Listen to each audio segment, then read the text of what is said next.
రెండవది ఏంటంటే రెస్పాన్సిబిలిటీ, బాధ్యత.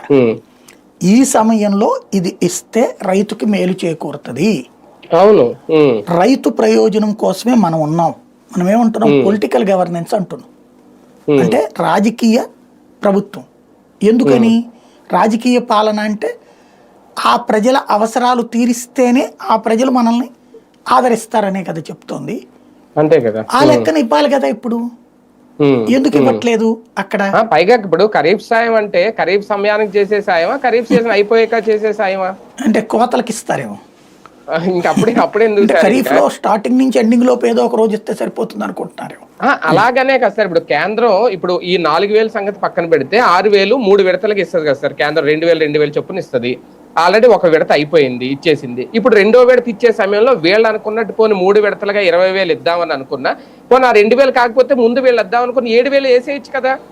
అది కూడా పెండింగ్ పెట్టి దాన్ని ఇచ్చినప్పుడు 7 అంటే ఈ లోపల రైతు పరిస్థితి ఏంటి? చెప్తోంది అదే, బాధ్యత మర్చిపోయింది అంటున్న ప్రభుత్వం. బాధ్యతని అంటే మేము వెయ్యాలనుకున్నప్పుడు వేస్తాం అనుకుంటుందా, లేదా వాళ్ళు డబ్బులు ఇచ్చిన రోజున చూసుకునేద్దాం అనుకుంటుందా అనేది అర్థం కావట్లేదు ఇక్కడ దీంట్లో. అయితే ఇక్కడ ఇంకో ధైర్యం కూడా ఉండొచ్చు. అంటే వీళ్ళకు ఒక మరి టీం, కార్పొరేట్ టీం ఏదైనా ఉందేమో తెలివితేటలతో కూడినట్టు. ఇప్పుడు ఇదివరకు ఐప్యాక్ వాళ్ళని ఎట్లా మిస్లీడ్ చేసిందో వీళ్ళని కూడా అట్లా మిస్లీడ్ చేసే టీం ఏదన్నా ఉండాలి. ఇప్పుడు ఇన్ టైం ఇచ్చినా కూడా జగన్ 5 ఏళ్లలో అన్ని ఇన్ టైమే ఇచ్చాడు కదా, అయినా ఓడగొట్టారు కదా.